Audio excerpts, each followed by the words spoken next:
Всем привет! Привет! Это большой выпуск про Южную Корею.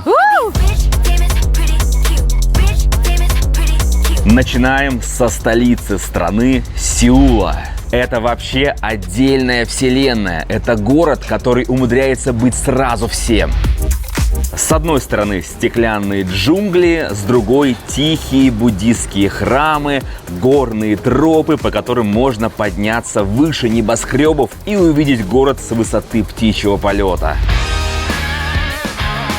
А еще в этом городе легко устроить настоящий гастрономический марафон. Хочется пробовать все подряд. Будет много, очень много вкусной и разнообразной корейской еды. Короче, нам предстоит понять, как в одном городе уживаются футуристические небоскребы, вековые традиции и природные места, особенно в период цветения сакуры. В этом выпуске мы покажем и расскажем, куда сходить, чем вообще здесь заниматься, конечно же, где поесть.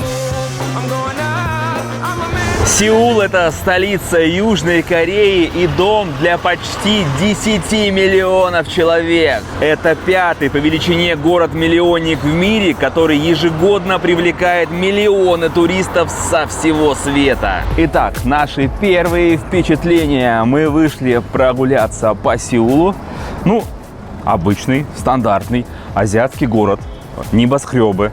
Все современно развито. Но что первое бросается в глаза, это...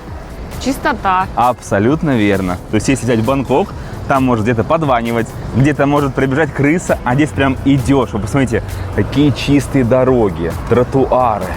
Любо-дорого, приятно гулять по этому городу. Чистые люди. Чистые люди, да, опрятные. Одетые, очень модные. Красивые.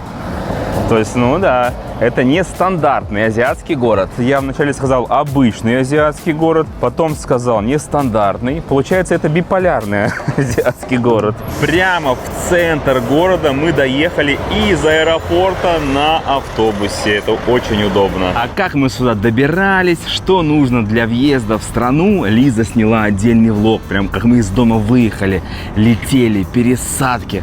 Все это в отдельном влоге у нас в телеграмчике. Обязательно подписывайтесь. Вот здесь телеграмчик, а вот здесь справа Макс. Валюта Южной Кореи – это южнокорейская вона. Вот такие вот красивые деньги. Это 1000, 10 тысяч, есть еще, кстати, 5. И вот самая большая бумажка – 50 тысяч вон. Поменять деньги можно в районе Мёндон. Очень много различных пунктов обмена, и также в аэропорту. Курс немножко ниже, чем в городе. Южная Корея знаменита своим скоростным интернетом. В общем, мы за $55 на 30 дней взяли себе eSIM. Можно было симку взять, можно было eSIM, неважно. Давайте просто затестируем. Смотрите, нажимаю «Начать», и вы сейчас будете в шоке. Я-то уже знаю, какая скорость, но посмотрите вот это, ребята. Это мобильный интернет. Короче, 1 гигабит. 1 гигабит, даже 400, больше, 1 гигабит и 500 мегабит. Короче, 1,5 гигабита, ребята. 1,5 гигабита. У меня дома такого интернета нет. А на отдачу? 100, это... Это как у нас дома. За глаза, за уши, да. И что для нас стало немаловажным в последнее время путешествий, много стран. Было много опасных стран, было, где телефоны воровали у нас в Эфиопии, помните? Вот это 100% могу вам сказать, одна из самых безопасных стран.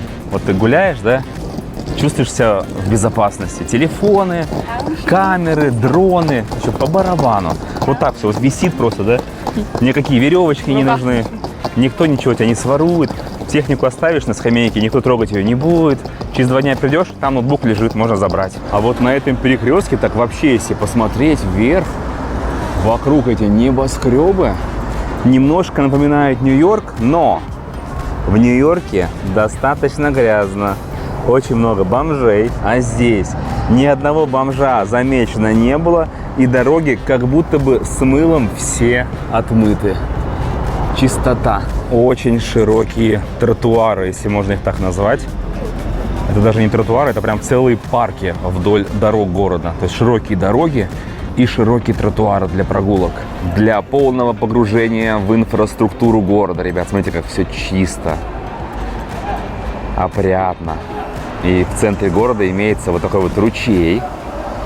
Слева и справа сделали своеобразную набережную. Она утоплена вниз. То есть вот также, видите, машины. Вот здесь вот ездят, да? Такая проезжая часть. А внизу гуляешь, и никто тебе не мешает. Как будто бы парк такой. В окружении высотных зданий, небоскреба. Вообще кайф. Реклама там откручивается. Очень чисто, опрятно. Обалденный город для прогулок. Ну, очень круто. По атмосфере, не знаю, напишите в комментариях, какой город вам это напоминает. Потрясающее место. Сюда вообще просто стоит приехать даже на недельку. Просто гулять, наслаждаться. Даже никакие достопримечательности не смотреть. Просто приехали посмотреть, как живут люди в других городах мира. А это что за чудо техники вообще? Колобок на колесах. Еще один пример. Историческое здание, а на заднем фоне современная реальность, стеклянная, высокая. Внимание, это первый бомж за все время пребывания обнаруженный. Автобусные остановочки, все с цифровыми экранами.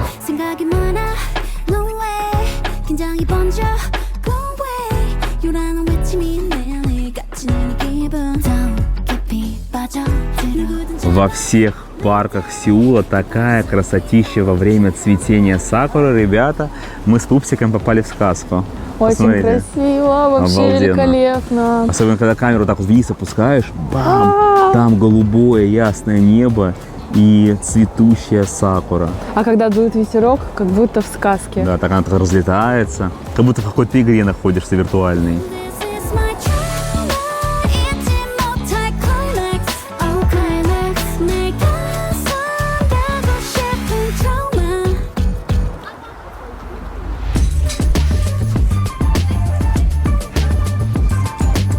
Для того, чтобы посетить следующее место, мы решили переодеться в национальные костюмы. И так делаем не только мы. Все люди вокруг, все красивые, нарядные. Посмотрите, ко мне Елизавета, королева Южной Кореи. Так, да. Посмотрите на меня. Тебе очень идет. А находимся мы, друзья, в самом центре Сеула. Это визитная карточка города, дворец Кёнбакун. Супер лайфхак. Если вы в традиционных костюмах, у вас вход абсолютно бесплатный, и вы проходите гораздо быстрее. То есть справа ребята идут, и там нужно купить билетики, а ты в костюме абсолютно бесплатно проходишь на территорию. Место очень красивое. Рекомендуем к посещению 100%. Да, и обязательно в национальном костюме. Хоть это и стоит практически в 300 раз дороже. Прикинь, в 300 раз дороже. Чем обычный вход, да? Чем без вход. Костюма? Да. Обалденно. Ну, получается, это место топ номер 1 во всем городе, которое обязательно нужно посетить.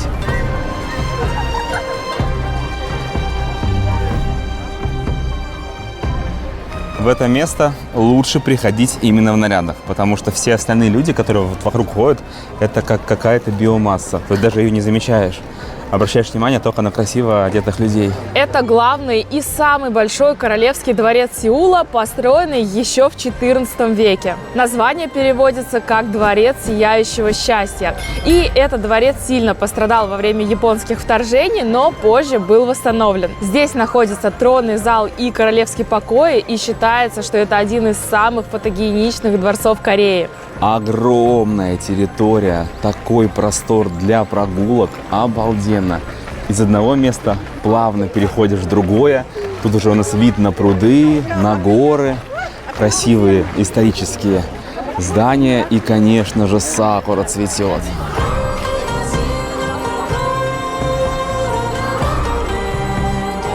Корейцы очень любят постоять в очередях, ну и не только корейцы, иностранцы тоже. И вот только что этой очереди не было. Но здесь очень красивая сакура, которая такая пышная, с висящими веточками. И вот уже очередь для того, чтобы сделать фоточку. Самое время подписаться на канал. Если ты не подписан, не написал комментарий, я приду за тобой и превращу тебя в сакуру. Ребята, корейские пельмешки каждый день есть не надо.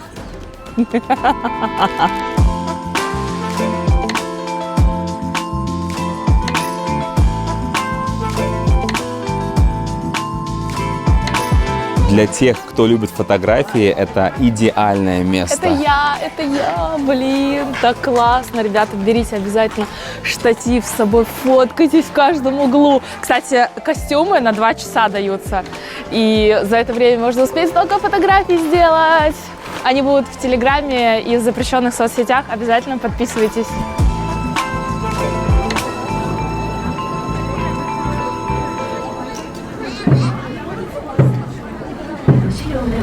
И здесь же, где главный вход и выход, можно посмотреть на знаменитую смену караула. Она происходит 2 раза в день.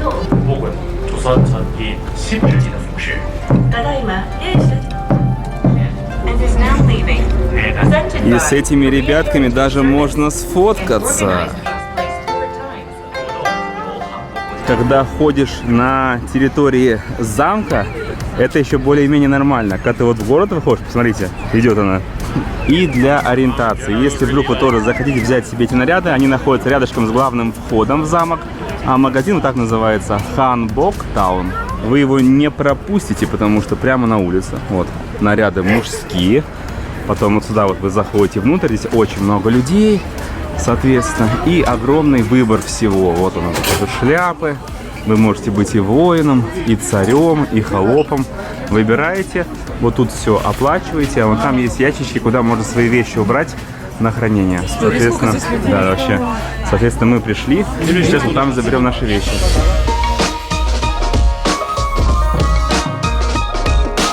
Мы посетили самый главный дворец династии Чосон. Он самый большой, самый красивый дворцовый комплекс, и его, конечно же, обязательно нужно посещать. Но мало кто знает, что кроме этого дворца есть еще 4 других. Чхандокун известен тем, что там имеется сад, куда раньше допускалась только королевская семья. Чхангонкюн. Его использовали как королевский дворец, но больше там проживали женщины, и он сейчас более тихий и спокойный. Токсугун – необычное сочетание европейских зданий вместе с традиционными домами. Кёнхигун – самый запасной дворец, использовался тогда, когда основной не функционировал, и сейчас является самым тихим местом из всех. Вы могли подумать, что Лиза стоит у ворот, которые ведут к очередному дворцу, но нет, это очень-очень старые ворота. С 14 века здесь стоят, посмотрите, вокруг высоченные здания, то есть это все в центре города, и раньше сквозь эти ворота люди, купцы, знать проходили в город, то есть это были главные ворота в город, которые сохранились до сегодняшних дней. Таких ворот в Сеуле несколько, это южные ворота, и они считаются чуть ли не вообще национальным достоянием всей Кореи. Только представьте, такие старинные ворота сохранены среди мегаполиса. Очень здорово. Каких-то 100 лет назад было вот так. Посмотрите, ворота, справа, слева палатки какие-то, видимо, торговые. Вот, видите? Ворота, современные дома. А это 1900 год. Южная Корея – один из лидеров по потреблению кофе. А я кофе обожаю. Ребята, я обожаю Starbucks. Здесь Starbucks – это как, он, не знаю, возведен куда-то вот туда. Starbucks везде, на одном перекрестке может быть сразу 3 Starbucks. В городе их, мне кажется, миллион. Сеульцы пьют именно холодный кофе. Знаете почему? Потому что все на бегу, быстрее на работу. Автобус, такси, так быстрее деньги зарабатывать. Короче, чтобы быстро взял, чтобы не обжечься и прям на ходу пить этот холодный кофе. Помимо Starbucks, конечно же, огромное количество других кофеен, разные названия. Вот такие, вот такие, вот такие. В общем, весь город утыкан кофейнями. Поездка в Корею у нас выдалась насыщенной на впечатления. Мы к такому графику уже привыкли. Перелеты, изучение новых мест, постоянно куда-то идешь, что-то смотришь и пробуешь. Но даже у нас иногда возникает желание полноценно отдохнуть, поваляться, ни о чем не думать и погреться на солнышке. И такое возможно в море Spa and Resort. Это курорт, который находится на юге России, прямо у моря.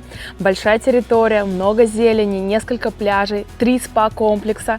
И сейчас еще запускается новый с 9 банями, а еще питание на уровне лучших курортов. Но главное, здесь есть формат для семей. Как обычно бывает, после отпуска с детьми нужен еще один и без них. Здесь же дети постоянно чем-то заняты, есть активности, программы, а еще можно абсолютно бесплатно оставить ребенка с няней на пару часов и просто побыть вдвоем. И жирный плюс. За каждого ребенка добавляется 5% скидки.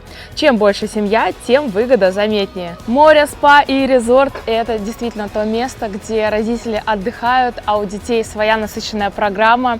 Ссылочку мы оставим в описании, обязательно пригодится, если вы уже планируете свой отдых.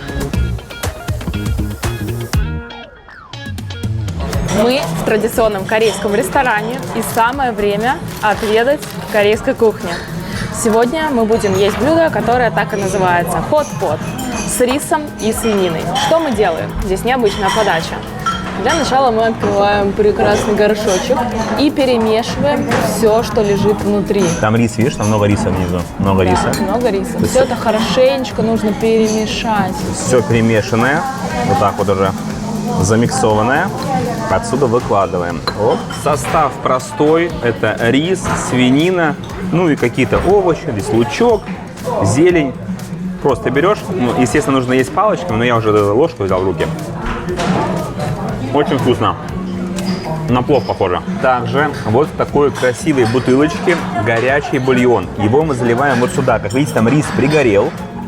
Мы все это заливаем бульончиком. И получается дополнительно еще вот такой суп. То есть ты кушаешь рис, и чтобы все это не было в сухомяточку. Только сначала крышкой накрываем, и он стоит до конца нашей трапезы. Да, и потом вот будет накрываем, супчик. Да. То есть там настоится, рис переварится. И когда он переварится, в целом уже можно. Я думаю, бульончик же готовый. Вообще кайф. Бульончик такой. Очень вкусный. Также на столе имеются вот такие закусочки. Здесь кимчи немножечко. Ну, что такое. В наборе также были нори. То есть берешь вот так вот, да? Ну, это не обязательно, но по приколу можно. Сюда рис кладешь, как бы так его закручиваешь и ешь. Тоже вкусно. Очень сытное блюдо. И это все Китай. А в Китае много вот этих традиционных едалин, и там все острое. Вот этим Корея отличается. То, что не острое, можно поесть местную кухню и не сжечь себе желудок. В завершении трапезы напиток. Я уже пленочку верхнюю снял. И что здесь интересно? Пробиотик для желудочка. Ну что, да, это не молоко точно, что-то такое кисленькое. Главное, чтобы потом одно место не провало. Вот так вкусненько, приятно.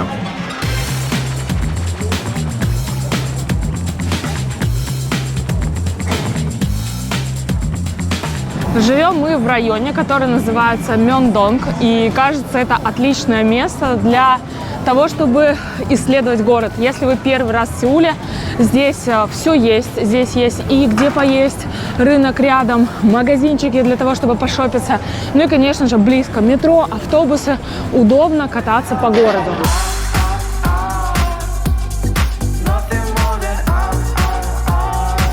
Корейцы много внимания уделяют своей внешности. Вы наверняка слышали про знаменитую корейскую косметику. Я, к сожалению, в этом вообще ничего не понимаю, но здесь буквально на каждом углу продаются какие-то масочки, крема, капсулы, другая косметика для волос. В общем, если кто-то разбирается в этом, мне кажется, это рай для вас. Приезжайте, закупайтесь. А самый большой, самый популярный магазин с косметикой – это, конечно же, Olive Young. Это сеть. И здесь чего только нет. Наподобие нашего золотого яблока. Я думаю, что такая маска даже мужикам подойдет. Мужики, смотрите, если вот подбородок висит, понимаете, вот так вот за уши подтягиваете и все, и ходите целый день. И будете как младенец. Ты даже не представляешь, какую часть бюджета я сэкономила нашей семье, что я в косметике в этой ничего не понимаю. Сейчас бы я шла с баулами, тут косметику бы закупала, это все в чемодане, перевес. А так ничего не надо покупать. Еще одна вещь, которую в Сеуле невозможно не заметить, это кей-поп. Он здесь буквально везде. Музыка играет в магазинах, на улицах, в кафе и даже целые магазины, посвященные кей-попу. Вот такой огромный кей-мека. Бам!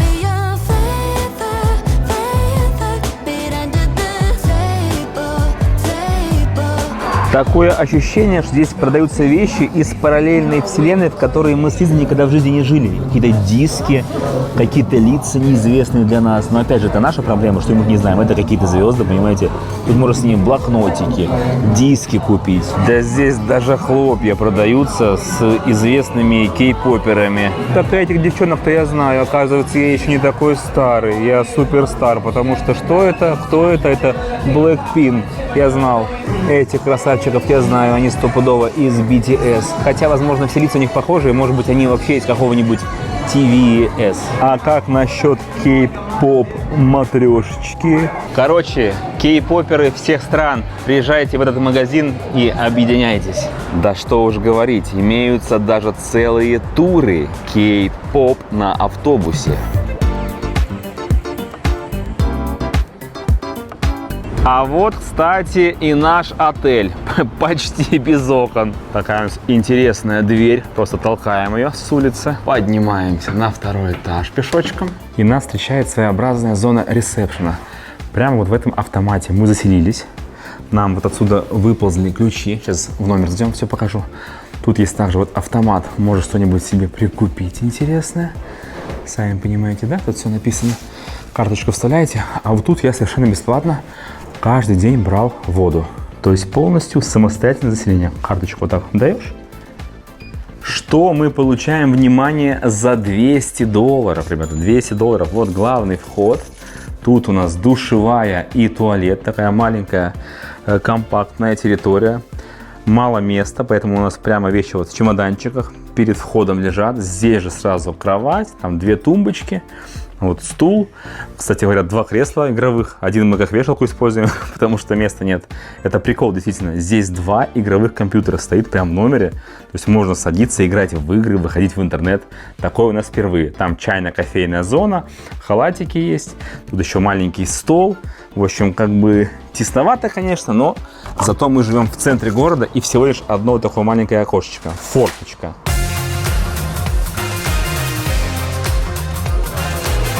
Район Мёндон днем – это просто большой оживленный квартал.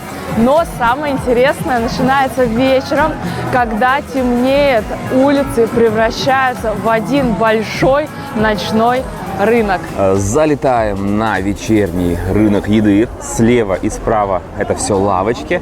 Везде все разное. Давайте знакомиться. Огромные морские гребешки на палочке. Получается 5 гребешков за 15 000 вон. Просто мясо. Опять же, оно на шпажках. И стоимость 6 000 вон. Огненные креветки на палочке. А это шпажки из баранины. Стоимость 10 000 вон. Печеньки в виде рыбок. Вон там их в формочках готовят. Стоит 4000 вон. И на выходе получаются вот такие рыбки. Жареные осьминожки. Тоже на шпажках. Вот такие вот. Оп. Стоит 10 000 одна палочка. В этом масле готовятся знаменитые клёцки. Это знаменитое корейское блюдо. Клёцки сделаны из риса, а вот эти кусочки – это курочка. Все это в кисло-сладком соусе и, по идее, должно быть не остро. Давайте попробуем. Не остро. Очень даже вкусно. Вечером перед сном самое то. Если курочка не по душе, можно взять креветки. Они пожарены на кокосовом масле. 10 000 вон стоит вот такая вот корзиночка. Большие щупальцы осьминога. Одна щупальца 10 000 вон. Соответственно, ее вон там разрезают на кусочки, и вам эти кусочки складывают удобно для употребления. Блинчики с разными начинками. Вот это лапша. Вот это вот блинчики. Все это вместе соединяется и получается блинчик с лапшой. Интересная лавочка. Уже приготовлены шпажки с мясом. Они сварены в таком бульончике. Суп. Суп есть острый, не острый. Ты себе накладываешь вот эти вот шпажки в стаканчик. И туда же можешь налить бульона. Блинчики, плавающие в масле. Вот это вот все, кипящее масло. В него кидается тесто. Потом все это надувается. И очень вредно употребляется. Бедные, маленькие, зажаренные в фламинго крабики. Малюсенькие, им еще жить и жить. А вот это интересно. у этой лавочки играет музыка из знаменитого сериала корейского. Вы догадываетесь, да? То есть можно купить себе любую формочку и попробовать ее, как в сериале, вырезать. Стоит 5000 вон. Я думаю, что мы возьмем самую сложную. Игра в кальмара и вот этот зонт. Открываем волшебную крышечку. Опа! И представляем, что мы в сериале «Игра кальмара». Здесь зонт. Вот такая маленькая иголочка.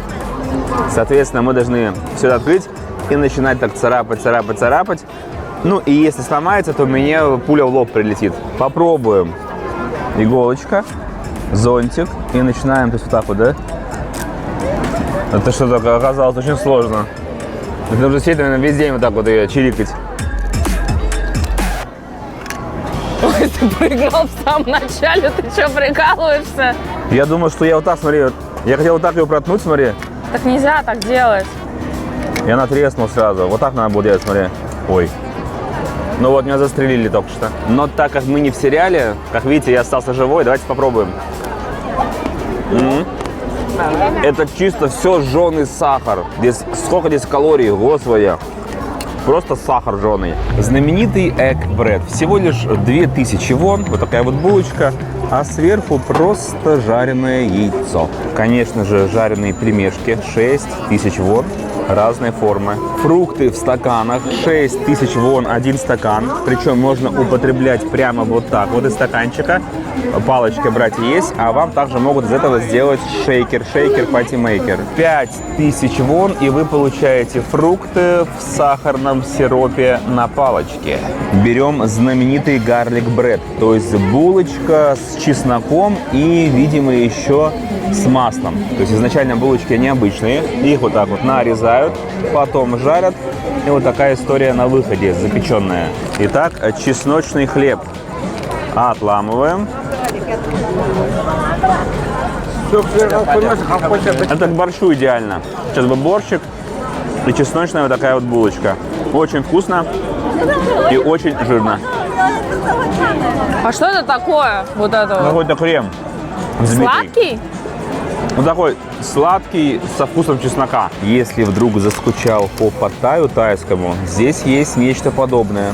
Тоже вот такая вот лапша, жареная, правда, она потолще, и достаточно много овощей. Все это перемешивается. А вот такое мы с Лизой видим впервые. То есть лапша быстрого приготовления. Снизу уже сделан омлет, и сверху этого омлета кладется вот эта вот лапша. Она заранее как бы сварена, сосисочка, сыр.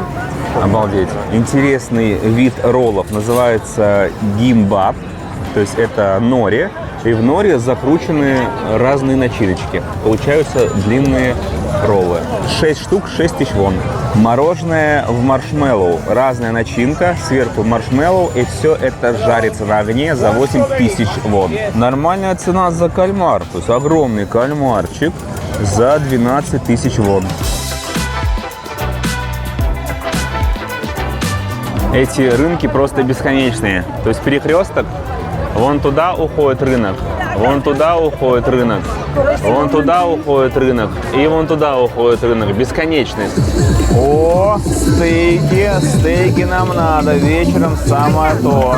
Между прочим, 15 000 донгов. Это одна из самых высоких цен на рынке. А подложечка из соевых отростков. Каждый к себе внимание привлекает как может, делают шоу прямо на рынке. Все в огне, в дыме, стараются.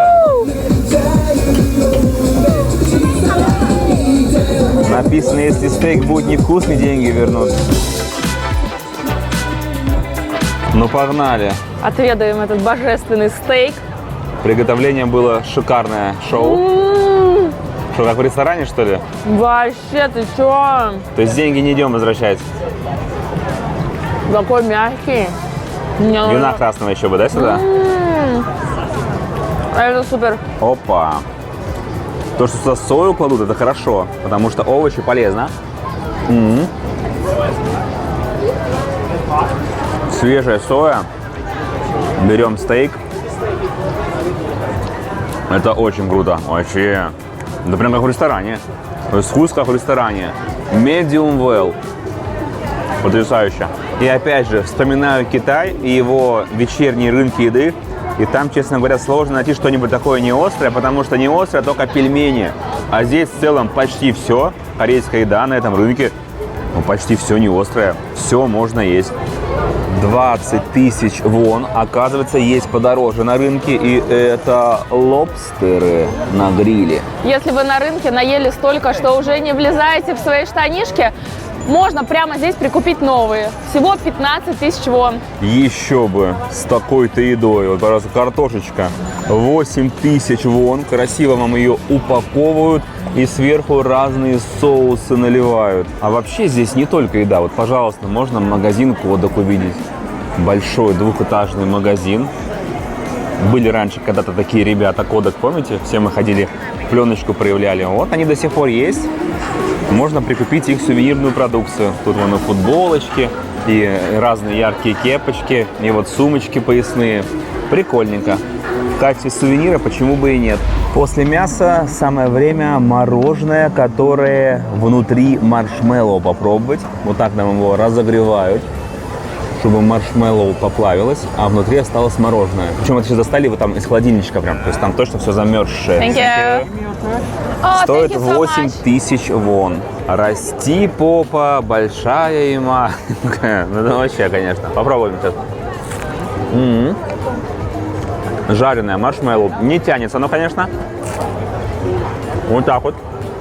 И нам нужно его прокусить до мороженого.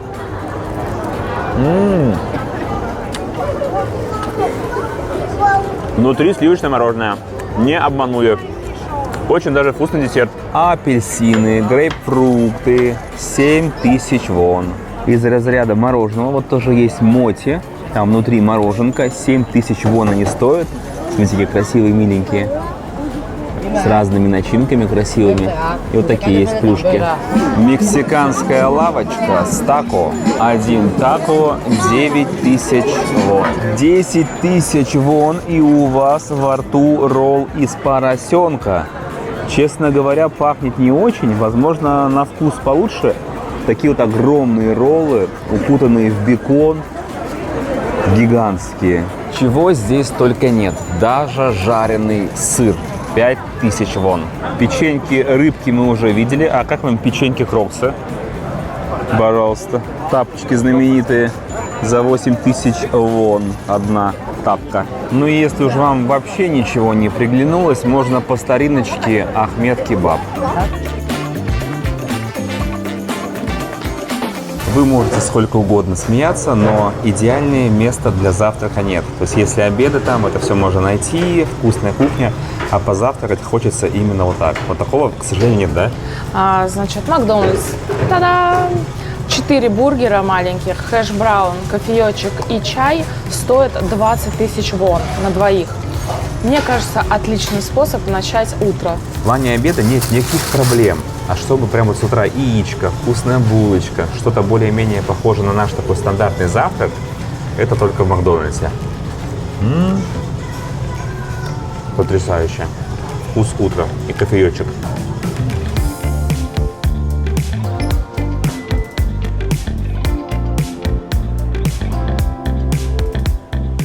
Отдельно хочется рассказать про транспорт. Он здесь очень удобный. Передвигаться по городу одно удовольствие.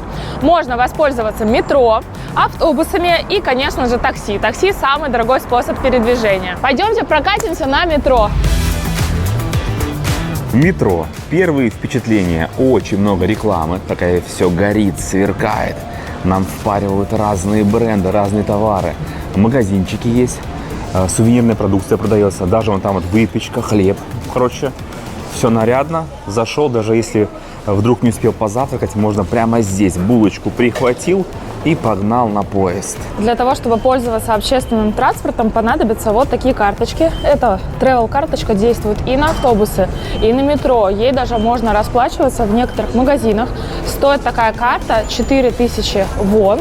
Это без депозита. И дальше с помощью автоматов вы кладете на нее деньги. Такие карты можно купить как в метро, так и в магазинах 7-Eleven, GS25 и Nice to see you. Карточка прикладывается, и вы проходите. На перроне У вагона только 5 минут. Ну, хорошо здесь все, слушайте, все информативно, все понятно. Вот уже и поезд прибыл. Сразу заходим, вам быстренько, чтобы никого не смущать. Так вот покажу, как тут внутри, видите, цивильно, красиво, современно.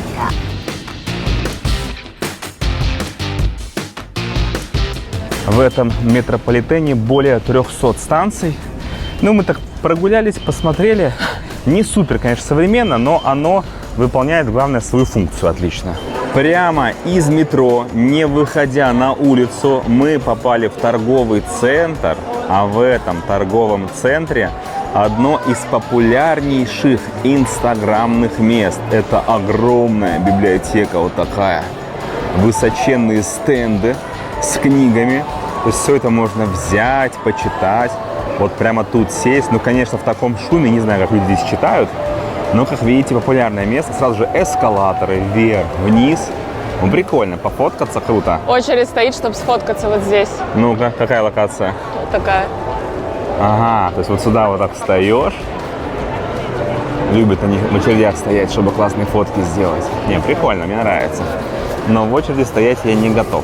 Знаете, что я поняла? Что Варламов был прав, как бы страшно это ни звучало. Он сказал, что это вообще не библиотека, и создана она не для того, чтобы вы получали знания. Да, конечно, люди приходят, читают, но создано это для того, чтобы вы пришли в торговый центр и не просто здесь пофотографировались, а потратили здесь свои денежки, понимаете? Это же реально работает. Библиотека – это центр притяжения просто для того, чтобы вы сюда пришли. А дальше вы идете в Старбаксик, что-нибудь прикупить себе по дороге. Вот так это работает. Это просто гениально.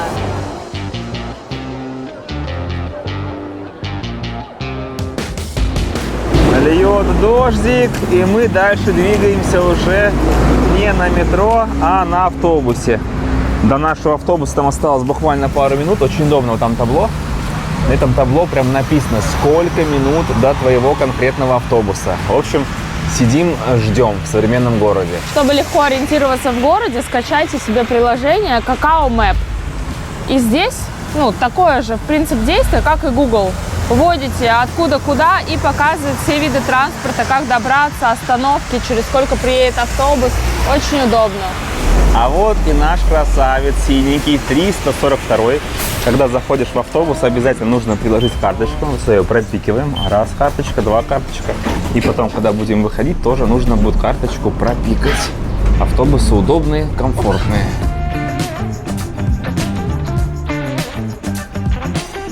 Короче, мы ехали ради одного очень знаменитого места. Вообще, Сеул, да и в целом Корея, они знамениты своей выпечкой, тортиками, пироженками.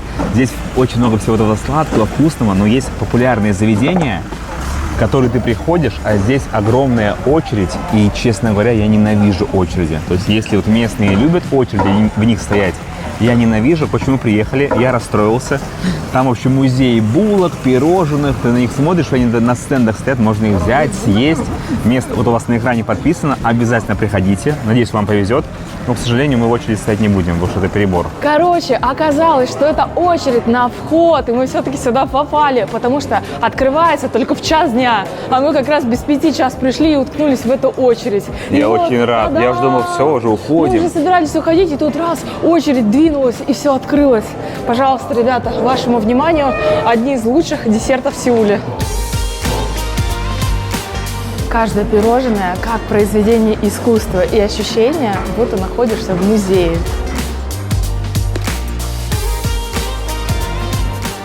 Даже не верится, что мы сюда попали. Люди в очереди по 2 часа стоят. Вот наш заказ такой красивый. Много всего вкусного на столе. Какая штучка здесь, какая вот здесь. Короче, начинаем отсюда. Это у нас креми Black Latte. И по идее, сейчас, когда я буду ее как-то сминать, здесь будет меняться цвет. Там внутри как бы стенки они из шоколада. Проверяем. Видно? Вау! Видишь?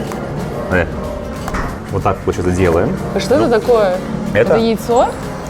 Это что-то из манго, как будто бы. Но это не настоящее яйцо. Вообще, знаешь, что он сказал? Он сказал, что нужно взять это все. И вот так, по идее, надо размешать. Смотри, видишь, там такая жидкость. Вон. Там лед, как будто там лед, что ли, смотри, да. Ну-ка. Обалденная смесь, нежнейшая. Вот какие-то сливки там, крем. Ну, так это нужно перемешать, чтобы кофе стал со сливками, Да, видимо, вот, да? там лед, видишь, это кубики льда. Ого. Сюда уже добавлен лед. Он поэтому и треснуло, потому что внутри все ледяное, понимаешь? Понятно. То есть шоколад заледеневший. Ну, это, конечно, подача просто вау. Ой, Ой-ой-ой. ой, сейчас, оп, на пальчике еще. Короче, нужно пить вот так вот. Это что-то из космоса к нам прибыло. Это вообще невероятный десерт. Первый раз только пробуем. Очень вкусно. А у меня будет на пробу вот такая помидорка. Желешка. Это, по идее, желешка должна быть. Разрезаем.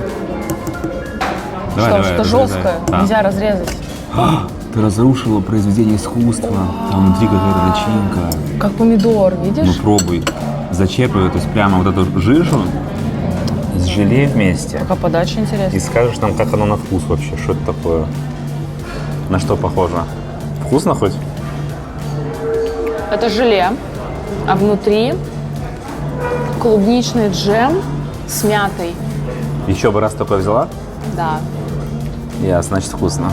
Хайлайт этого заведения. Состоит он из 8 круассанчиков. Они вот так вот в ряд как бы образуют круг друг за другом, да? Такой вот десерт. И внутри жижа. То есть там что-то фисташки, вот что-то там сделано, такой соус вкусный. И по идее мы сейчас должны все это разломать. Вот так вот. Смотрите, мы разламываем. Вот так делаем. Берем фисташку эту, и она, вот она, видите, вытекает. Все это с круассанчиком. Вот так вот. Вот показываю вот так вот. Берем.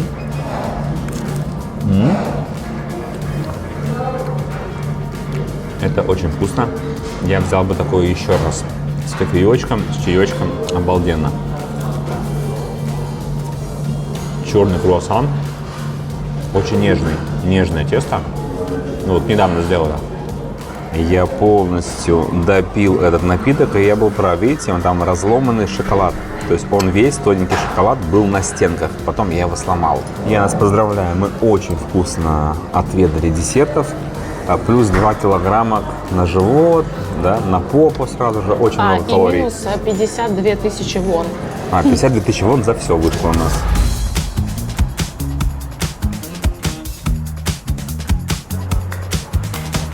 Сидим на очередной остановочке. Погода прекрасная, свежо. И вы не поверите, вот здесь подогреваемая скамеечка. Елизавета там села и не хочет никуда уходить. Прикиньте, прямо здесь вот так. О, и тепло пошло. Вот, да, написано. Обалденно. Вот, и ход. Ход скамеечка. О-хо-хо-хо-хо. Здесь можно час сидеть, просто так сидишь и наслаждаешься городом. Хочется отметить то, что здесь везде очень тихо в общественном транспорте. То есть, если вы в метро едете или на автобусе, все очень тихо-тихо говорят. И очень много значков, наклеек, где вот так вот типа тихо нужно себя вести. У вас на экранах знаменитая башня Lotte Tower. Прям в облака уходит. Туда можно, конечно, подняться, но, как вы поняли, смысла нет. Все в облаках. Там, наверное, шикарный вид на весь город, смотровая, панорамные окна, но, увы и ах. Но очевидно, что внизу этого здания будет огромный торговый центр. Прямо под башней. Огромное количество ярусов. В общем, все бренды, как обычно, по стариночке все здесь имеется. Рядом с этим зданием есть очень красивое озеро. Вокруг озера пешеходная дорожка. И, конечно же, цветет сакура. Уже некоторые деревья отцвели, но все равно безумно красиво.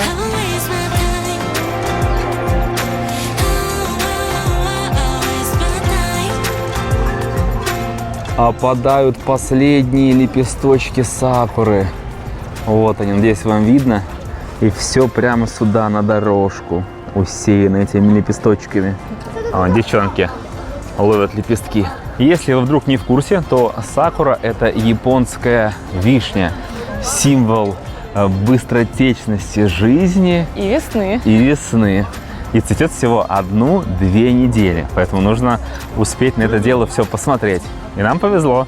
Ну, кстати говоря, вот когда первый раз мы показали сакуру, помните, в парке солнце было. И, получается, сейчас уже прошел дождь. И, конечно, весь дождик прибил все эти лепесточки яркие.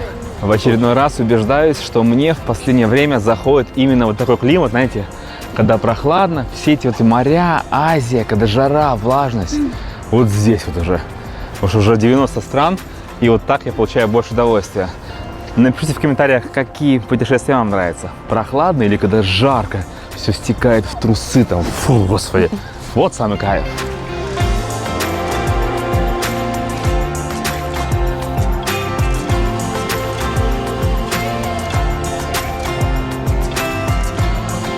Здесь целых 2 озера, и на втором озере расположен огромный парк аттракционов. Смотрите, как раз сейчас ребята сорвутся в пропасть.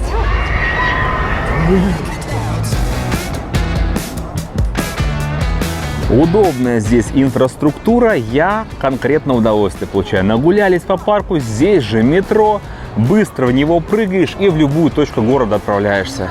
Ну или на автобусе можно, как удобно, или на такси. И как обычно, почти любая станция метро, видимо. Тут целый рынок, целый подземный город, одежда продается, рестораны какие-то, кафе. Обалдеть, можно потеряться под землей, сейчас заблудиться без карты. Метро очень большое, более 300 станций и 9 линий метро. Выглядит вот так. Мы в основном катаемся вот по этому кругу зеленому. Очень удобно. Ты понимаешь, на что это похоже? Это Москва. Это Москва, ну, это Москва-Сити. Кстати, дорожки для слепых. Все есть. Для плохо видящих. Вот так чик-чик-чик-чик-чик, и к вагончику подошел. Вагоны очень чистые. Как будто бы их сегодня с утра до блеска отдраили.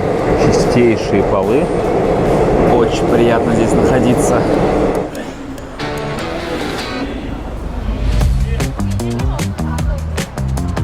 Если вдруг мы видим девчонок в традиционных нарядах корейских, значит мы на верном пути, и где-то здесь нас ждет очередное, одно из самых популярных мест.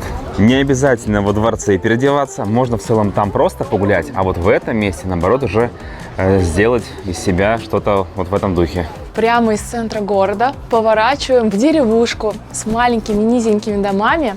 И эта деревушка в 2011 году по опросу заняла 4-е место в списке самых любимых достопримечательностей в Сеуле. Из-за того, что в неделю это место посещают 35 тысяч туристов, а тут живут местные жители, они не годуют, они недовольны. И здесь даже табличка, видите? То есть можно посещать только с 10 до 17, потому что до 10 они там все спят, а после 17 они ложатся спать.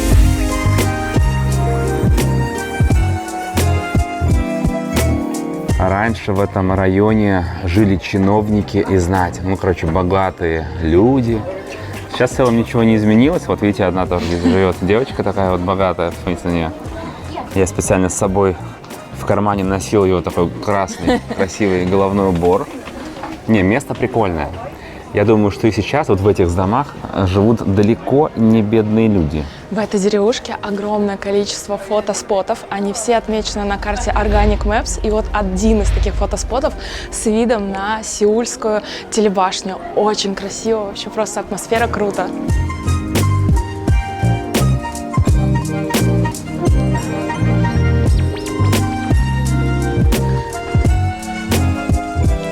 Естественно, здесь продается сувенирная продукция. Вот такие вот маленькие чашечки, видимо, для чая зеленого или черного. Так, тут у нас какие-то украшения. А вот здесь девушка рисует на заказ картины. То есть такие маленькие картины, потом вы их в рамочку ставите. Прикольно. Конечно же, вся знать жила рядом с дворцом. Вон его верхушка видна. Это там, где мы с вами гуляли в нарядах. Вид сверху. От незнания можно подумать, что похороны, да, кто-то умер, а нет. Здесь такое правило, короче, когда заведение только открывается, его украшают венками. То есть, видимо, вот это вот кофейная только что открылась и поставили веночки. Мое мнение, это место топчик. Обязательно приходите гулять сюда. Что касается моды, в Сеуле очень много вот таких классных винтажных магазинчиков. Здесь даже написано: или покупай сейчас, или будешь плакать. Я вам быстренько покажу. То есть кепки классные, то есть такая, знаете, супер крутая, уникальная одежда, модненькая. Вот так покажу примерно. Вам понятно, да? Очень круто. Супер магазики.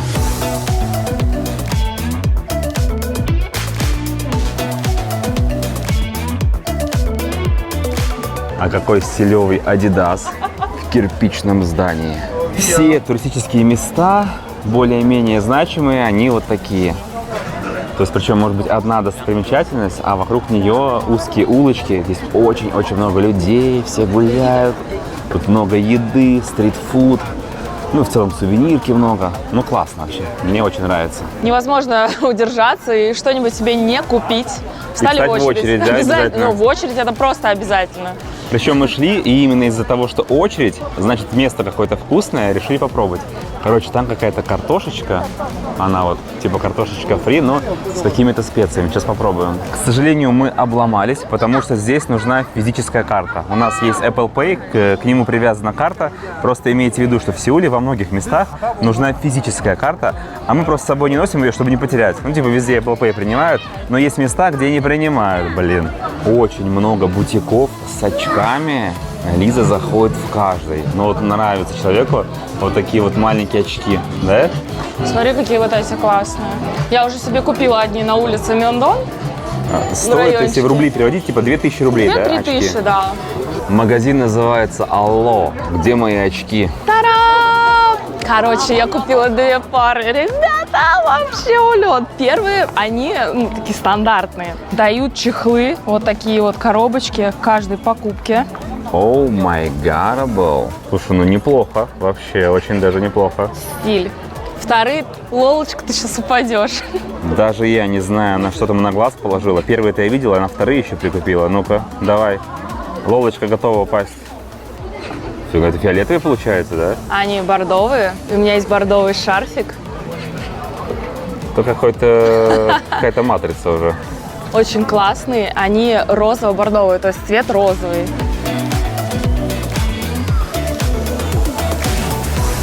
Башню издалека мы с вами видели, а мы все ближе и ближе. Я думаю, что нужно пойти именно туда, на эту башню, забраться наверх, а там есть ресторан, и там вкусно поесть. Подъем наверх осуществляется в 2 этапа. Первый можно миновать, потому что, видите, вон там внизу очередь, и этот вагончик по рельсам поднимает вас только вот сюда. А дальше еще вон там канатка. Почему-то пешком дошли. И уже идем сразу на канатку. И вот здесь мы втыкаемся в большую очередь, к сожалению. Естественно, мы не стали стоять в очереди. Идем под цветущей сакурой в сторону, где начинается подъем. То есть можно ножками подниматься туда наверх, к этой башне. Идти 1,2 километра до башни. А высота получается подъем 200 метров. Типа сакуру кидаешь, да? Типа она летит. Потрясающе. Кинули сакуру и дальше идем наверх. Какое огромное дерево сакуры. Вы только взгляните. Самое огромное дерево сакуры, которое мы когда-либо видели. Еще все не осыпалось.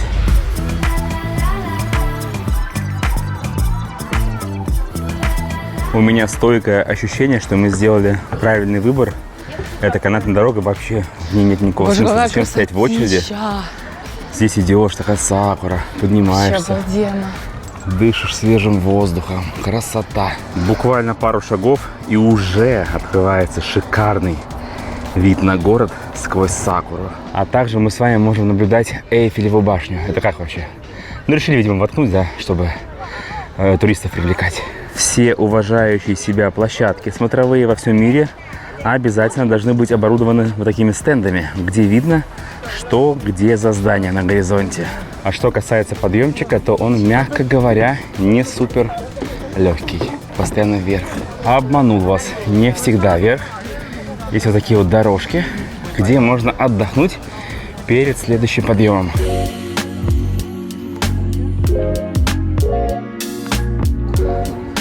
Ощутите аромат сакуры. Это самый близкий ракурс, который нам удалось снять. Потому что она прямо перед нами. На этих тропинках. Во! Какая же красивая смотровая вообще. Такой крутой предзакатный свет. Шикарно. Определенное место топовое, однозначно рекомендуем. И рекомендуем, ребята, идти сюда пешочком. Весь город как на ладони. Вот все, что видим, мы там показывали в городе. Вот весь этот город, он здесь. Все небоскребы. И видно, как канатная дорога работает.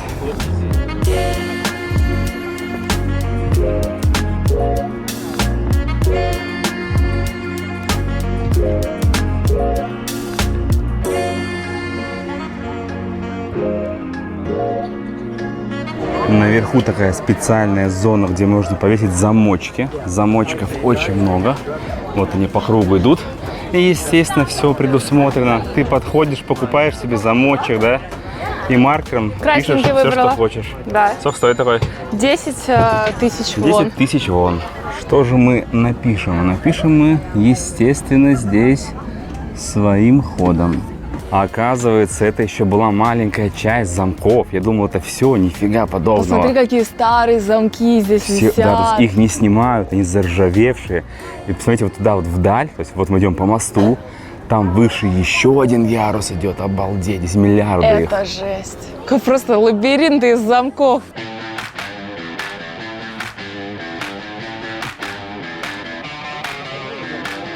Итак, мы с вами дошли до самого конца. Вот она виднеется, вся башня телевизионная. Проходим вот по этому коридору. То есть слева и справа у нас висят замочки. Вот здесь замки. Вот стоит Елизавета. Запоминаем. То есть вот башня, да, вот прям вот площадь здесь. И вот он коридор. Дерево. Вот, сейчас подожди. Вот он коридор. Вот выходим не вот здесь, а вот здесь. Наш замок. Здесь написано своим ходом. Сердечко Виталика и Лиза. Все, я защелкиваю. Защелкиваю. Да, вместе нажмем. Давай. Все, защелкнули. Все. Вот. То есть это видно тут, а там с задней стороны мы тоже кое-что написали, но это пожелание для тех, кто сюда лично доберется, и вы увидите, что там написано. Да, вот отмечайте нас, от ребята, нас. присылайте ваши фоточки. Ну и получается, здесь огромная площадь. Можно погулять, толпа людей. Вот, собственно, башня. Не знаю, получится ли у нас подняться на самый верх. Чую я, там как будто бы огромная очередь, 100%. А это, между прочим, не просто площадь. Это площадь с длиннющей смотровой площадкой на весь город Сеул. Вот так все это выглядит. Идеальный город для прогулок, ребят. Приезжайте. Вам точно понравится, вы оцените.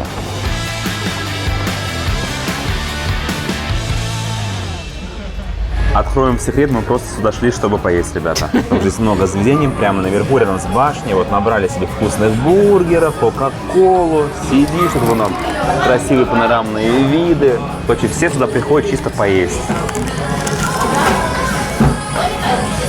Шикарный бургер.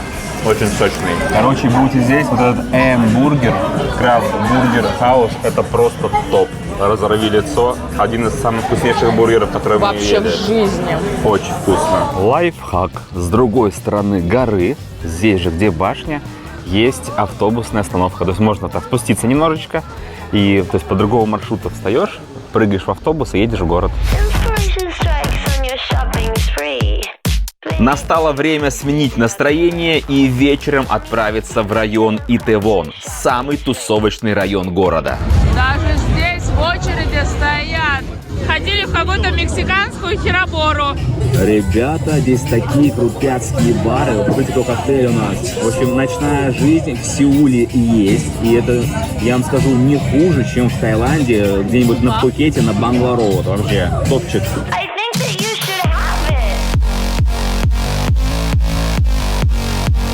После такого бурного ночного приключения понадобится классное место с поздними завтраками. И вот такое местечко здесь есть в Сеуле, называется «Спасибо, овсянка». У нас прекрасные завтраки, сделанные из греческого йогурта. Здесь овсянка, авокадо, здесь даже помидорчики положили, чаек. И у Виталика вот такие вот тосты. С красной рыбкой. С красной рыбкой. Очень красивая подача. Здесь, знаете, такое тихое место, 2 этажа. Многие работают, учатся. В общем, посидеть, насладиться — самое то.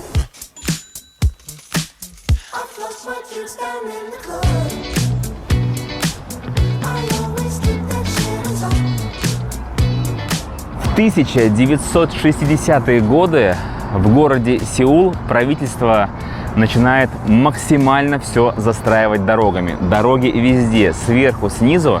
И через 20 лет они понимают, что благодаря такому обильному дорогостроительству загрязняется воздух, создается угроза для пешеходов. Просто чтобы вы понимали, где мы находимся, ребята. Вот, мы сейчас находимся над дорогой, и это раньше тоже была дорога. И, короче, ребята спустя 20 лет осознали, что это все очень плохо, и нужно дороги сокращать, но не убирать их, не разрушивать, да, а оставить дороги, но сделать из них общественные места, например, для прогулок. И вот на одном примерно вот таком месте мы сейчас находимся, смотрите, вот, это раньше была дорога, а сейчас шикарнейшее место для прогулок прямо над городом. Даже здесь, наверху, влепили кофейню, потому что это кофейный город.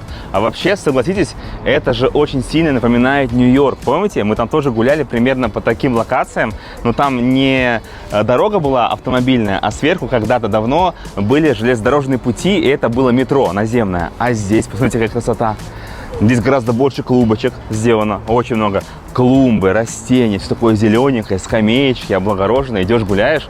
Посмотрим, как далеко мы сможем с вами пройтись. И все это с видом на высотные здания. Вот это они заморочились. То есть каждая клумба, вот такая огромная, она подписана. И здесь указано, что за растение, что за дерево растет в этой клумбе. Посмотрите, каждая клумбочка вот здесь все подписано. Это какой-то очень старый торшер, но неважно, не в этом суть. Ребята, добро пожаловать в Сеул. Помимо сакуры в городе еще цветет магнолия, причем она разных цветов. Вот это вот белая магнолия, а еще есть такая вот розово-фиолетово-белая магнолия.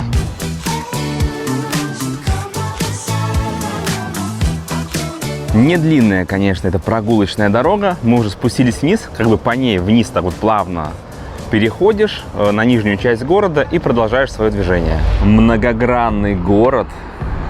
Очень большой, вот торговый центр, широкая дорога. Идешь такой и хоп, попадаешь как будто бы в прошлое, потому что здесь вот такой вот храм.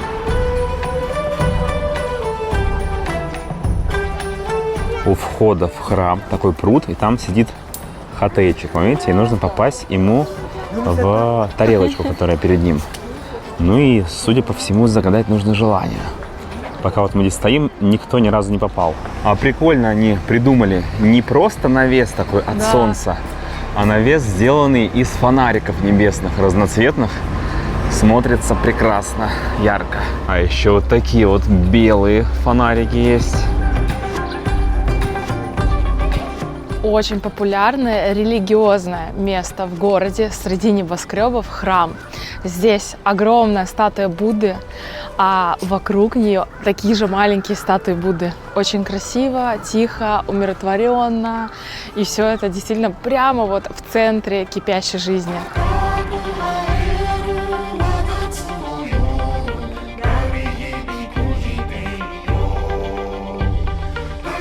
Если вдруг вы еще не насмотрелись на сакуру, то, ребята, пожалуйста, вот еще японская вишня рядом с Буддой.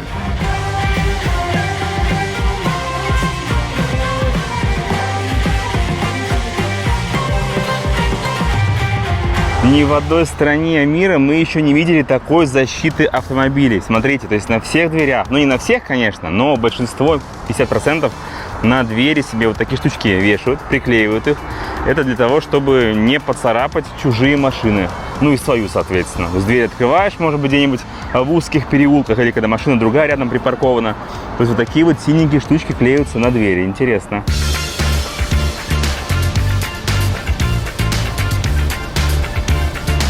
А находимся, ребята, вы знаете, в каком районе? Вот этот, который... Оп, Да ты что за чайка дохлая? Что, блин? Неправильно? Не так, нет. Вот так? Итак, друзья, я посмотрел клип, теперь знаю, как танцевать. Короче, мы находимся в районе Gangnam Style. Значит, так делаем. Здесь у нас лассо. И вот так вот поехали. Потом так руки берем. Ну, что-то вот это вот. Короче, вот такой район, ребята, тусовочный. И здесь даже памятник этим рукам знаменитым установили. Хорошую погоду, отсюда даже видно башню Lotte Tower. Ну, естественно, район правильно называется не Gangnam Style. Это в песне так поется. Район называется Gangnam. Такой тусовочный современный район. Есть и вот такие вот футуристичные здания. Архитектор Заха Хадид. Слушайте, ну клево смотрится, да? Как будто космический корабль огромный приземлился прямо в центр города, а вокруг раскинулся зеленый парк с тропинками для прогулок. Внутри находится культурно-развлекательный комплекс. Ну там для выставок разных, интересных мероприятий в этом духе. Мы решили отведать традиционной корейской кухни. В общем, огромный стол. Тут разные закуски, здесь разные закуски. По центру угли, сверху углей такая решеточка, и сверху кладешь мясо. Мясо выбираешь сколько хочешь, естественно, заранее его. И вот так вот трубу опускаешь, оба, все, и вытяжка пошла. И как выяснилось, они прям помогают мясо готовить, сами подходят, все это разрезают и контролируют. Так, уже какие-то кусочки готовы. Он какие-то продолжает доделывать. Прямо отсюда все это берешь. И можно в разные соусы окунуть, разные добавки взять. Я даже не знаю, что это такое. Просто беру и пробую. Мясо шикарное. Прям как такой полноценный стейк. Этот medium well. Что у нас по закусочкам? Давайте проверим. То есть это, соответственно, кимчи. Шикарная. О, нам что-то принесли еще. Грибочек. Грибочек. Поджарился уже тоже. И пошли огромные куски мяса сверху еще. Это у нас свининка, да? Да, это порк белли называется. Вот такой большой такая кусочек. разрезанная. Обычно в корейских ресторанах, в принципе, едят только свинину. Но вот здесь такой ресторан, здесь можно и говядину поесть, и свинину. Там же морковочка по-корейски. То есть сверху на желток. Видимо, можно вот так вот сделать. Кстати, морковка по-корейски. Я ее ел много раз, я ее обожаю. И первый раз я там, где она, получается, появилась. Шикарно. Это тыква, уже преобразованная в пюре. Тоже очень вкусная, нежная. Вообще не нужно думать о приготовлении мяса. Вот все делает за нас. Подходит со своими щипчиками и каждый кусочек мяса прожаривает. Сейчас вот так порция пойдет в дело. Салат из капусточки просто превосходный. Еще есть целая тарелочка свежайших листиков салата. Палочки, между прочим, почти во всех заведениях железные. Давайте дальше, пока нам готовят там свинину, попробуем еще закуски. То есть это у нас просто какой-то салатик зеленый. У нас тут уже свининка, между прочим, готова. И вот так вот она разрезается прекрасно. Пока ты там закусочки поедаешь. Дальше какой-то перчик зеленый. Ой, я не советую себе так есть. Не острый. Не острый? Похоже на перец просто. И вот такая штука, смотри, еще есть. То есть там какие-то маленькие макароны, что ли, рисовые, перемешанные с огурцами. В общем, много разной закуски. А вот это, знаете, как будто бы похоже на какую-то дорогущую икру. Ну-ка. Причем такая маленькая порция. Видимо, что-то очень дорогое. Ну, все очень вкусное. И что немаловажно, вообще ничего нет острого. Все не острое. Знаете, это как будто медитация. Сидишь, смотришь, как тебе готовят вкуснейшие блюда. Это еще не все, ребята. Пока мясо готовится, грибочки маринованные, еще какая-то зелень и чесночок. Просто объесться и лопнуть. Свининка готова. Ну-ка, давай. С видом на улицу сидишь прекрасно. Боже, так вкусно все. Вкусно и знаешь, полезно. Зелень, да, овощи. Шикарно. Да. Полноценный обед. Обалденно. И финальное мясо уже нарезанное. Красненькое, свежее отправляется греться. Кстати говоря, палочки-то металлические. А все знаете почему? Потому что давным-давно, тысячи лет назад, когда это была совершенно другая страна, когда люди совершенно по-другому жили, были правители, многих пытались отравить и придумали есть серебряными палочками, потому что серебро вступает в реакцию с ядом, и можно было увидеть, что еда отравленная. Ну, а до наших времен так все как бы осталось, докатилось, но палочки просто остались металлическими. Во всех заведениях металлические палочки. Деревянных ни разу еще не было. Все мясо положили вот так вот аккуратненько сбоку. Это значит, что его можно есть. Опа. Солечку окунаем.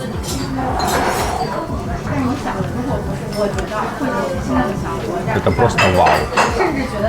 Это очень круто. Обычно бывает, в барбекю приходишь, все пережаренное какое-то, непонятное. То, что мы обычно сами готовим. Я удивляюсь.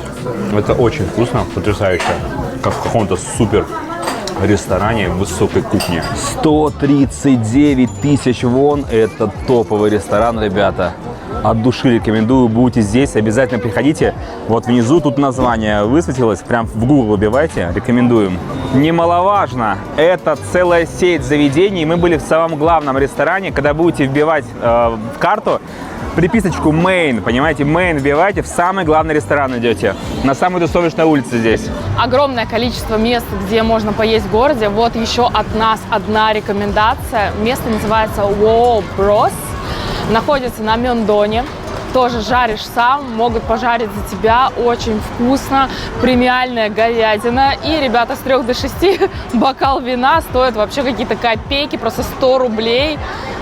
Было очень вкусно и весело. За все время пребывания в этом городе, мы тут около 10 дней, сменили 2 отеля. В одном пожили, потом поехали в другой. Вот так он называется, Соляга, Салага. Но в чем фишка? Смотрите, какое заселение. Это ресепшн, здесь нет людей, только вот такие вот аппараты. То есть ты подходишь, выбираешь свой язык, сканируешь свое бронирование, и потом вот отсюда выползает ключ от вашего номера электронный. Выполз вот такой чек, в этот раз без карточки, то есть номер нашей комнаты и пароль от комнаты. То есть там, видимо, ключ будет, да? Набираешь код каждый раз, когда заходишь в номер, пойдем проверять. Такое ощущение, что мы заселяемся в какой-то отель, как в игре «Кальмара». Вообще обалдеть. Самое быстрое заселение. Мы все верно поняли. Вот наш номер. И просто вот сюда вводишь код. И заселяешься. Вообще шикарно. Никакие ключи с собой таскать не надо. Сразу сходу обзор. Значит, здесь у нас гардеробчик такой небольшой. Можно свои вещи повесить. Сразу на входе кухня, микроволновка. Тут же стиральная машина. В целом, вот, все для кухни есть. Вот главный вход, получается. Там сейф, еще один шкаф. Это зона с туалетом. Тут космолет. Зеркала, полотенчики, такая небольшая душевая кабина, вообще шикарно. В общем, в Корее, как вы поняли, все очень маленькое. Кровать такая малышка, да, тоже белоснежная, все имеется, вот телефон, здесь стол такой, рабочей зоны, конечно, нет, ну, телевизор, но здесь, в отличие от предыдущего номера, хотя бы форточки нет, здесь нормальное, полноценное вот такое большое окно, видите, вот оно, видно город.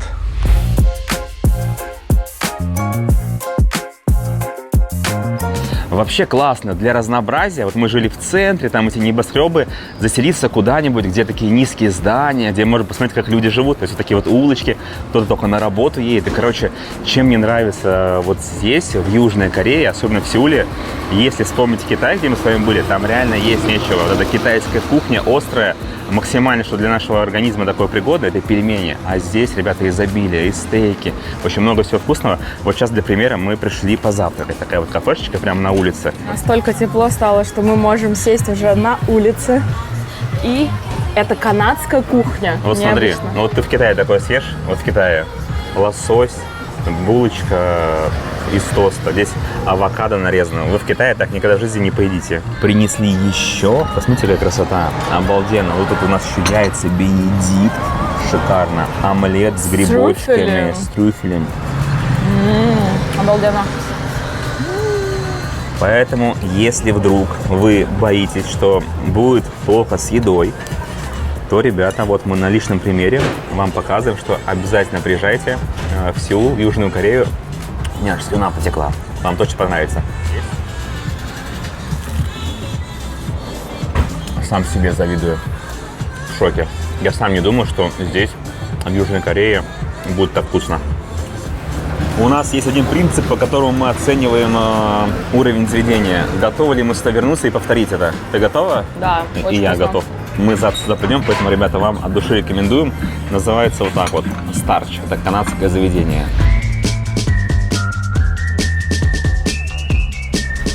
Мы с Лизоном уже как местные на этих автобусах привыкли, да? Каждый день на автобус садимся и едем куда-нибудь. Только на автобусе ездим. Ну да, даже такси не пользуемся, и метро.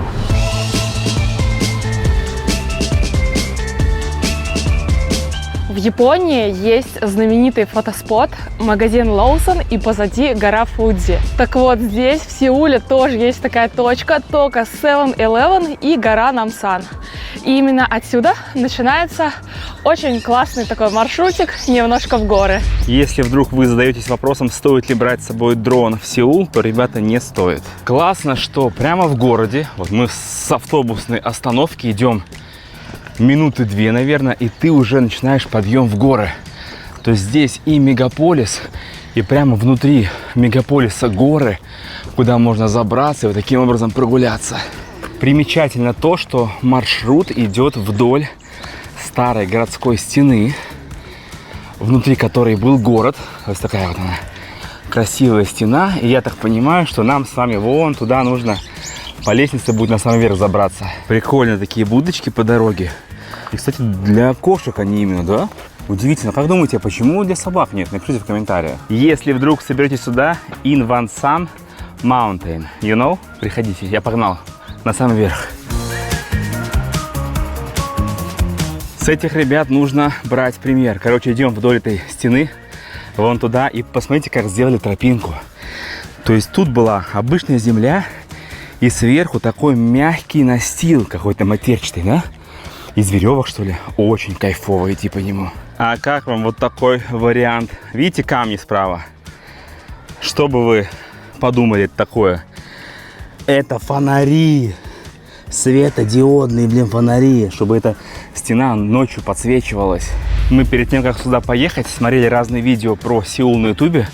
Реально у всех все бегом. То есть люди приезжают на 2-3 дня. Конечно, они ничего не успеют. То есть вот все, что вы сейчас видите, чтобы все это снять, не спеша посмотреть, насладиться, подняться на горы, ребята, минимум дней 5, наверное. Дней 5, но лучше, конечно, не спеша, чтобы неделька. Но опять же, у всех разные отпуска, конечно. Это уже как у кого. Но вот я считаю, 5 дней это минималка, чтобы все посмотреть. Подъемчик, конечно, непростой. Вообще шикарнейший вид. Посмотрите, как на камушке садишься.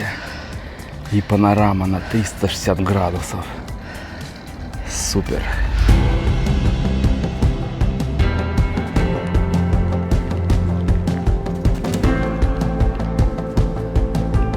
Это еще не все. То есть мы идем дальше.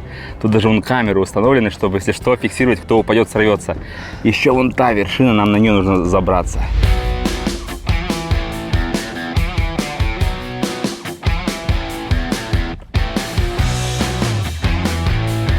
Уже дошло до такого, что нужно просто карабкаться вверх.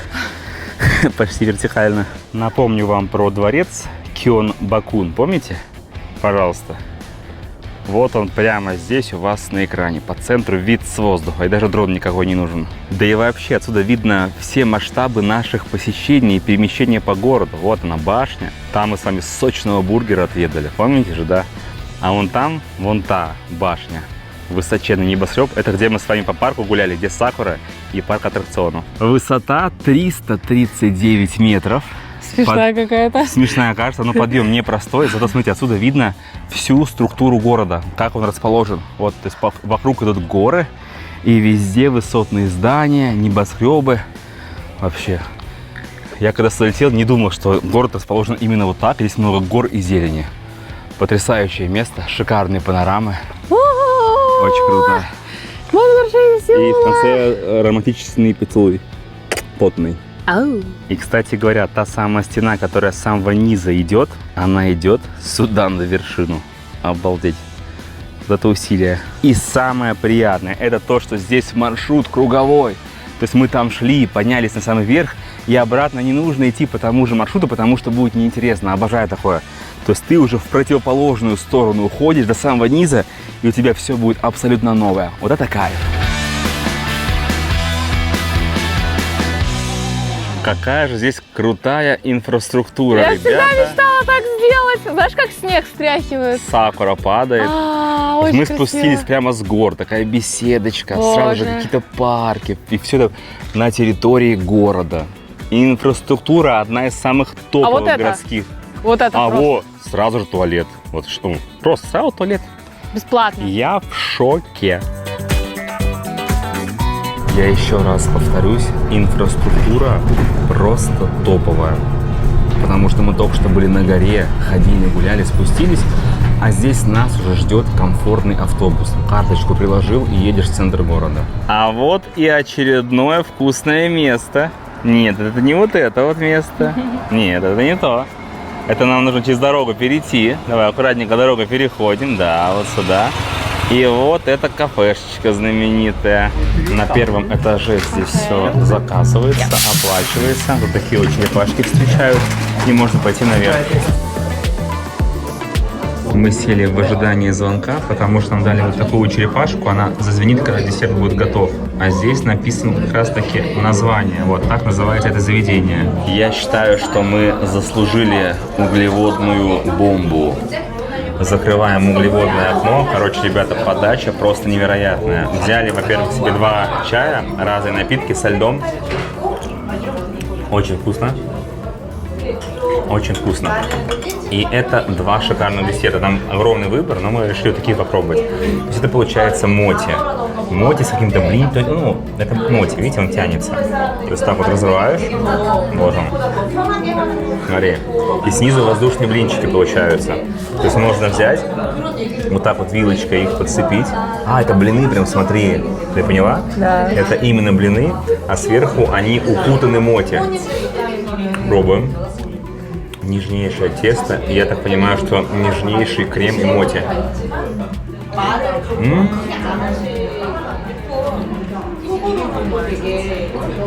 Я как будто ем воздушное облако. Вот, ребята, это тот случай. Ё-моё, там клубника снизу, смотри. Очень много всего.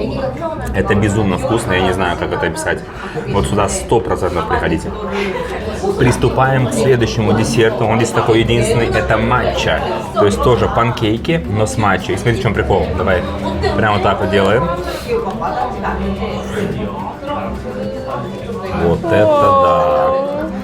Вот это шоу-программа. Значит, берем также вилочку. Боже мой, как это красиво. Посмотри, вот так делаем. И там видно, вот, да, панкейки. Как будто бы там шоколад какой-то или что. Но уже без клубники. То есть именно...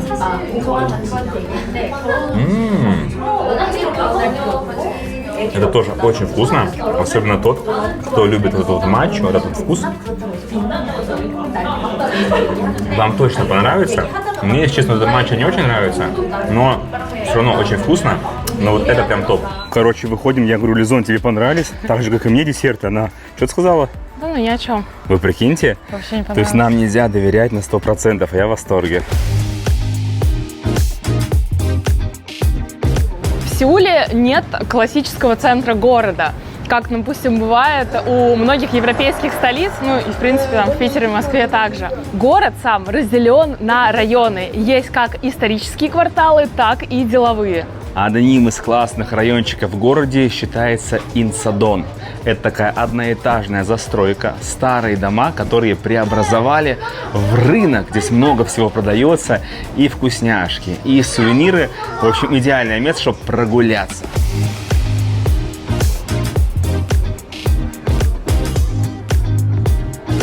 Сразу понятно, семейная пара блогеров. Оба снимают. Человека занесло, вкусно запахло. Смотри, как прикольно сделано. То есть на каждые духи надета колбочка. Ага, то есть И не можно нужно вот эти так бумажки, нюхать. да? Да. Просто колбочку поднимаешь, понюхал, обратно поставил. прикольно. Ребята, берите пример. Ну, смотрите, какая гениальная идея из Южной Кореи. Как выяснилось, это не популярные духи, в общем, какие-то корейские. И я сейчас понюхал вот это вот, ребята, я беру. Я обычно против. Вот такой себе вкус выбрал, десерт ночной. У этого человека тоже снесло голову, он здесь все Я скупит. просто посмотреть зашла. Ну, естественно, мы вышли, и там 2 духов. Одним Знаете, нет, вот это другие ей. вот, я только зайду посмотреть, здесь вообще не работает. Если не хотите ничего не покупать, никуда не заходите. Это то же самое, как я знаю короткий путь. Зайду в одну из кафешек, чтобы вы понимали, какие здесь пространства. Как тут все круто сделано. Посмотрите, вон жираф стоит там. Крону дерева щипает, тут сбоку можно сесть, кофеечку себе заказать, булочку вкусную съесть. А как вам лев в традиционной шляпе? Я, кстати, ее примерял во дворце. В очередной раз убедился, что люди, которые после посещения Сеула говорят, что здесь нечего делать, типа 2 дня максимум, ребята, в общем, не слушайте их. Тут есть чем заняться. Просто нужно больше времени выделять. И ехать сюда именно из дома, а не после Японии и Китая. Потому что, ну, как бы, да, лучше, чтобы свежие эмоции были, тогда вы 100% от этой страны и города кайфанете. В некоторых домах был сад, и его оставили. Вот, сад как был, так и есть, только внутри, например, здесь сделали магазин, где одежда продается, а здесь тоже когда-то жили люди, ну, возможно, и сейчас живут, но и также они тут открыли ресторан. Посмотрите, как круто, вау, и такое дерево в конце. Здесь нужно попробовать знаменитый соленый хлеб. Значит, вот заведение, ну, это не только соленый хлеб, там разная выпечка, и можно все это приобрести, и вон там вот сесть с шикарным видом на водяную мельницу. Берем самый свежий, только что испеченный соленый хлеб. Мы просто берем вот, самый популярный. Смотрите, сколько здесь разных можно выбрать. Выбор сумасшедший.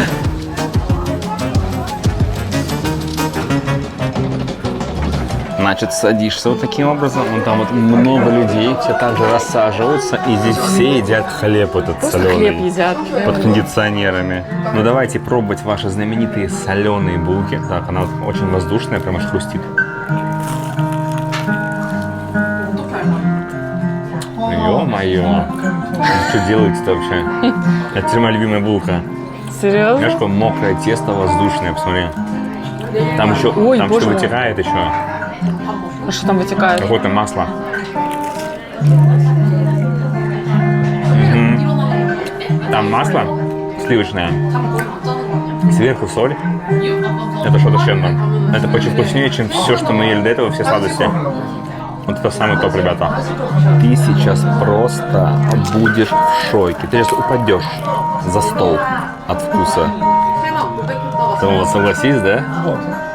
То, что мы с тобой дома едим, кстати, эти булочки любим, это вообще это детский сад. Это самая вкусная булка, да? Это похоже на пышки. Да какие пышки? Пышки вообще рядом не стоят. Это невероятная, сдобная, сочная булочка соленая. Да, именно так. Если вы даже не думали прилететь сюда, в Сеул, ребята, стоит прилететь только ради этой булки. Я вам отвечаю. Человеку настолько булки понравились, посмотрите. Стоит там в очереди. Еще домой берет булок. По всему городу очень популярно развлечение в виде вот таких автоматов. Там игрушки, берешь 1000 вон, вот так вот ее сюда. Она ее съедает. Выбираете жертву в виде игрушки. Еще раз нажми. Первого раза. Ого! Вот это везение! Представляете, такой брелочек для любимой выиграл. Та-дам! Очень много вот таких лавочек, на которых можно кастомизировать все что угодно. Здесь вот, например, шоперы, косметички, разные кошелечки и вот такие вот брелки. Да, ну брелки, смотрите, с кольцом. То есть они большим. изначально без этих узоров, без Под нашивок, ключи, да? да. Ты сам выбираешь себе Да. нашивки и как бы утюгом Все их что делают. угодно, И да. Прям на сумочке. выбираете. Вот, смотри, сколько Да, вот выбора выбор дома. всех этих штучек. То есть вы их любую набираете. выбираете и погнали. Да, и все это украшаете, и у вас дома будет уникальный брелок или сумочка. Очень популярные карикатуры, то есть там художники сидят, да? Вы можете зайти вот так, это аккуратненько подсниму, вот видите. Люди приходят и садятся, и им делают картину. Ну, естественно, они бывают смешные, вот такие, например, эти, а бывают злые. Разные Пойдем? карикатуры. 7000 вон стоит всего. Сейчас не, еще не готов. 1 минута. ты Да чё? ну, и что-то я все. Давай, пошли. Короче, ребята, меня затащили. Все, будем сниматься, рисоваться. Вот так вот садишься. Здесь очень много людей, вот так они все сидят. Все, погнали. 1 минута и будет рисунок. Окей. Нормально. Вау. Thank you. О, very good. Камсамнida. Что, ты похожа? Да, смотри, я? как прикольно, да. Даже кепку нарисовала. Вообще, смотри, это наша кепка нарисовала. Thank Очень you. прикольно.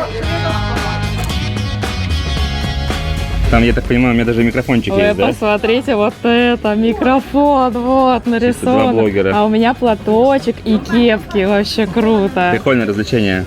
Обязательно сделайте, На и память. недорого. 1 человек 7000 вон. В городе есть 3 сети самых популярных магазинов. Это 7-Eleven, это Nice to See You и GS25. Давайте зайдем туда, я вам покажу, что здесь можно в городе прикупить.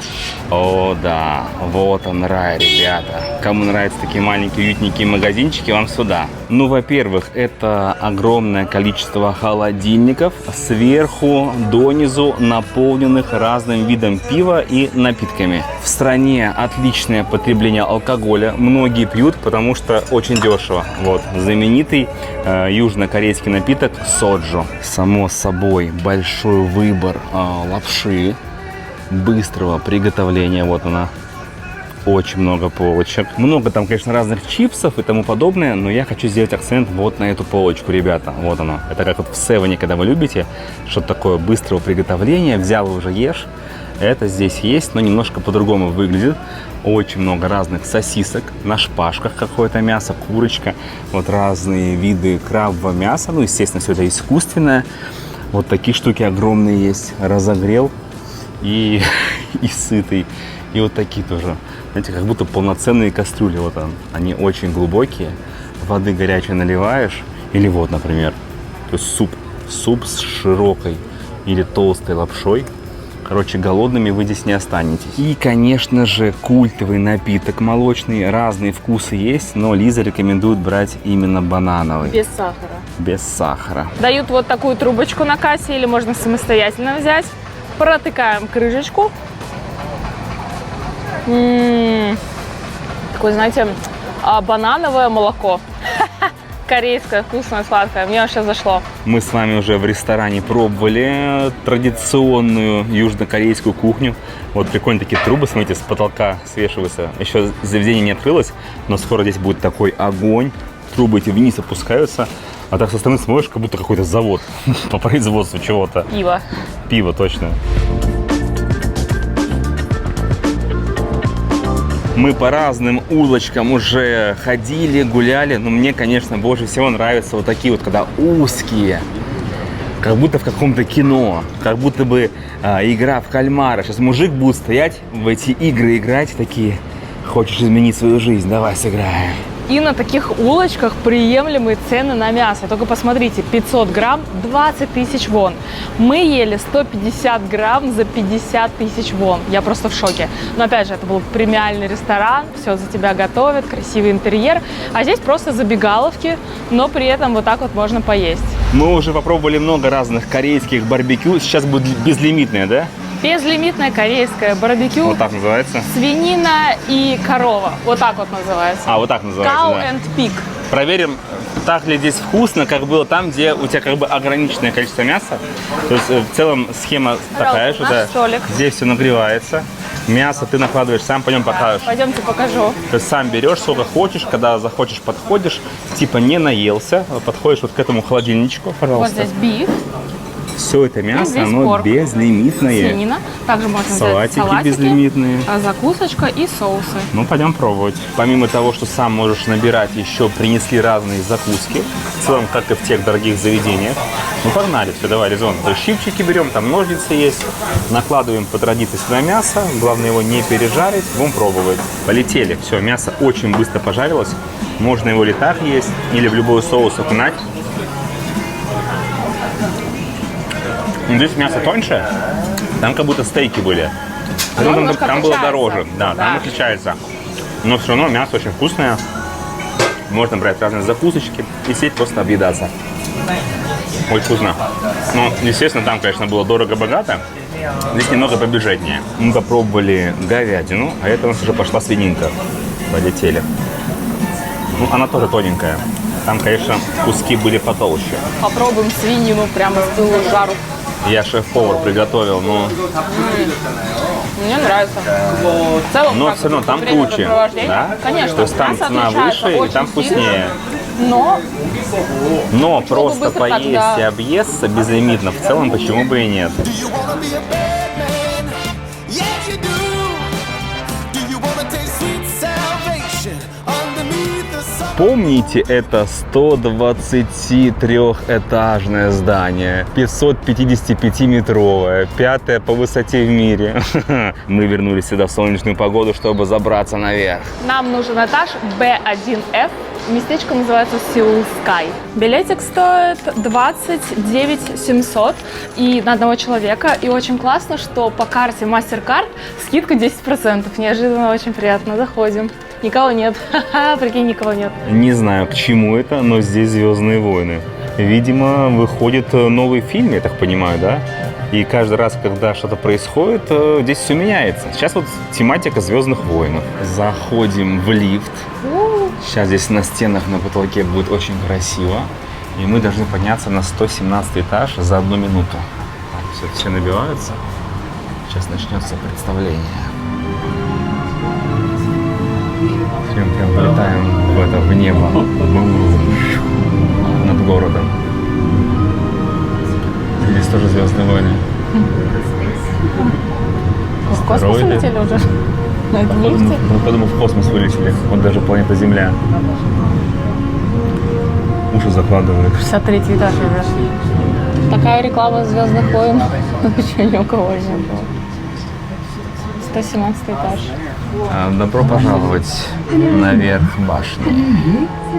Это еще, оказывается, не все. Дальше на большом экране мы в таком зале. И нам на экране показывают фильм.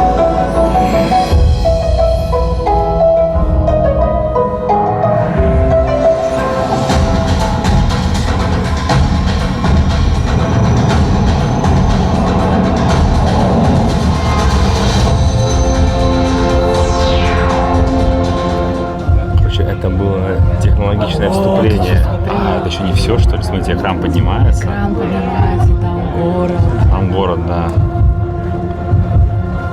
При желании можно надеть на себя вот такие вот костюмы. Это за отдельную плату. И вы вот так вот на самом верху здания будете ходить по мосту железному. И далее со 117 по 123 можно подниматься по этажам и наслаждаться сквозь панорамные окна видами на город. А также можно прогуляться по стеклянному полу. И все это, между прочим, уже включено в стоимость. Ты в курсе? Да. Во многих местах это идет за дополнительную плату. Ну, классное место. Ого, Весь очень город как на высоко. ладони. Смотри. Круто.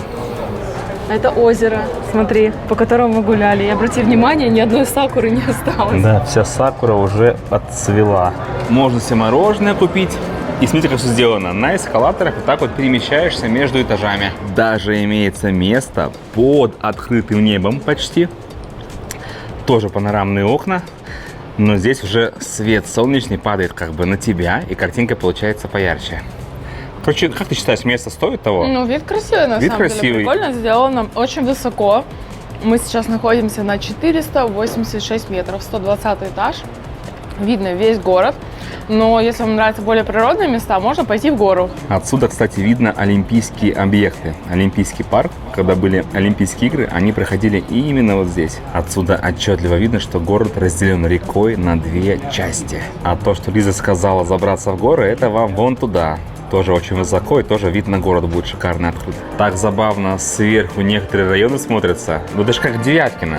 Это ж как Девяткино. Вот такая застройка, знаете, однообразные дома. Понатыкали лес такой. Реально, Девяткино 2.0. Только здесь. Завершающий кадр на этой башне. «Звездные войны». Миссия выполнена. На выходе еще и целый магазин «Звездных воинов». Ну что, ты опять что-то нашла себе, да, я Смотри, смотрю? классно вообще. Квартира в Девяткино не резиновая. Мне делать прям под цвет, смотри. Это как в поп-марте. Рандомно вот берешь коробочку эту, да, и ты не знаешь, что попадется себе, какая игрушка.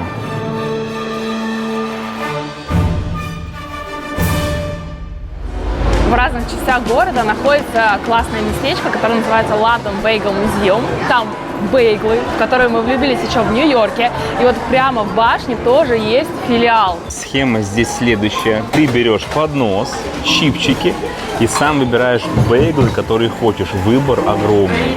Это все бейглы с разными наполнениями. Мамма мия. Точно могу сказать, что брецель прям топовый. Солененький, такое тяжелое, сырое. тесто очень вкусное. Ну, вообще, это все бейглы, просто, ну, похоже на брецель, поэтому я так и сказал. А это у нас уже с сыром идет, ну-ка. Точно такое же тесто, такое же вкусное, тяжелое, мокрое, но просто с сыром. Очень вкусно. Дополнительно можно купить творожный сыр, либо мед, разрезать бейгл и есть уже с сыром. За неделю в этом городе погода менялась колоссально. То холодно, то тепло, то жарища. И, конечно, вот вдоль этого ручья самый кайф гулять, когда такая погода хорошая, тепленько, прекрасно светит солнышко. Смотрите, как красиво. Вообще, ну, место для отдыха шикарное, изумительное, обалденное.